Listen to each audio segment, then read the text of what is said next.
Sino po naniniwala isang araw, alaala na lang ang payo ng mga magulang mo sa'yo?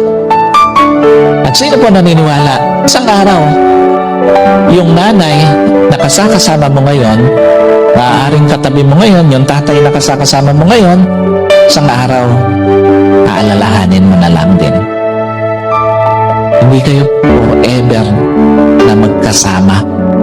Kaya nga lahat ng magulang hanggat kasama pa yung anak, gagawin ng lahat, ipapayo lahat ng mabuti, paaalalahanan ng anak kasi alam niya isang araw iiwan niya yung kanyang mga anak. Isang araw, hindi lang payo ng mga magulang mo ang magiging alaala. Kahit magulang mo isang araw magiging alaala na lang sa buhay mo.